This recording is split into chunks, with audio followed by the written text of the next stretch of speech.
पिंकी के पति कमलेश की दुकान पर गांव का गुंडा जग्गू दादा आता है और धमकी देकर जाता है कि अगर उसने 1 लाख रुपए नहीं दिए तो वो दुकान तोड़ देगा। घर में सभी परेशान होते हैं। अरे सत्यानाश हो उस जग्गू का। अच्छा खासा लड़का था, पता नहीं क्यों गुंडागर्दी करने लगा।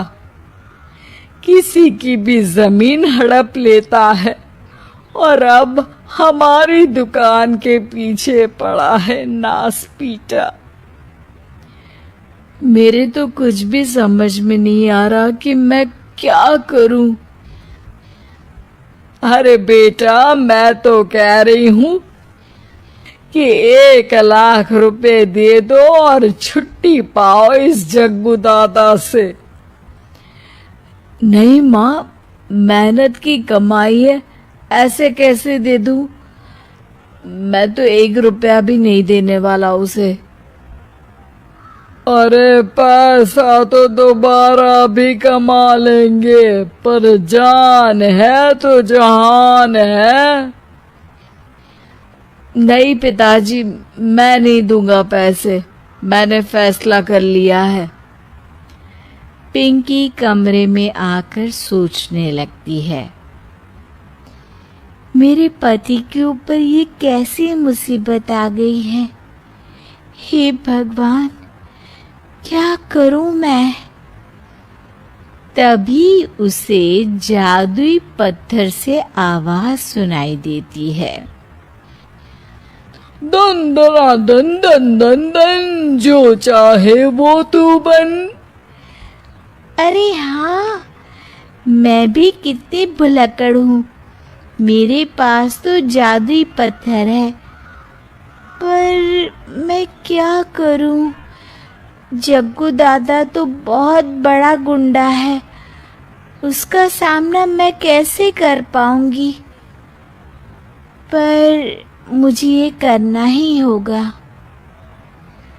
पिंकी प्लान बनाती है और उसे एक आइडिया आता है और वो आइडिया वो सबको बताती है।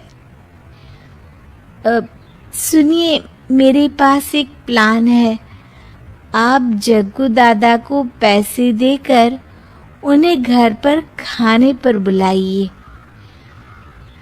सब ये सुनकर दंग रह जाते हैं। लो और सुनो, अरे वो तुम्हारे दूर के चाचा नहीं है जिसको खाने पर बुलाया जाए। जग्गू दादा है, इस गांव में सबसे अमीर और 1 नंबर का गुंडा। ओफो सासू माँ, मैं जो कह रही हूँ वो करके तो देखिए। मैं आपको यकीन दिलाती हूँ कि कल के बाद जग्गू दादा हमें कभी परेशान नहीं करेगा। पिंकी के कहने पर कमलेश जग्गू दादा को रुपए देता है और उसे अपने घर खाने पर बुलाता है। अरे भाई, मानना पड़ेगा कमलेश, काफी तरक्की कर ली है तुमने। 1 लाख रुपए तो बड़ा ही कम डोनेशन था।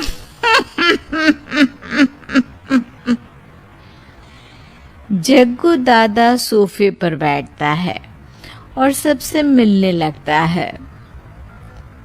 अरे भाई, लता मौसी ठीक तो हो ना? सुना है घुटने में बहुत दर्द रहता है। हाँ बेटा, पर तुझे कैसे पता चला? अरे जग्गू दादा सारे गांव की खोज खबर रखता है, और वैसे भी मेरी माँ और आप तो बचपन की सहेलियां थी ना, तो आप तो हमारी माँ सी हुई। मौसी कहकर 1 लाख रुपए का चूना लगा रहा है कमबख्त। तभी बेल बजती है और कमलेश दरवाजा खोलता है तो सब दंग रह जाते हैं। अरे एमपी साहब, आप आइए आइए। आप कमलेश को कैसे जानते हैं? अरे भाई, कमलेश हमारे बड़े ही अच्छे मित्र हैं और मैंने सुना है कि आप इनकी दुकान हड़पना चाहते हैं, इनसे चंदा भी मांगते हैं आप। अरे एमपी जी, वो तो बस थोड़ा धंधे में मंदी चल रही थी तो गांव वालों से थोड़ी मदद मांग ली। देखो जग्गू दादा, होंगे दादा तुम अपने घर के, ये हमारे पहचान के लोग हैं, इनके साथ तुमने कुछ भी उल्टा सीधा किया तो सीधा जेल में डाल देंगे, समझे? फिर वहां बाकी कैदियों से चंदा मांगते फिरोगे क्या? जग्गू घबरा जाता है और वहां से जाने लगता है। जी जी एमपी जी, समझ गए हम, चलते हैं। हमें माफ कर दो कमलेश बाबू।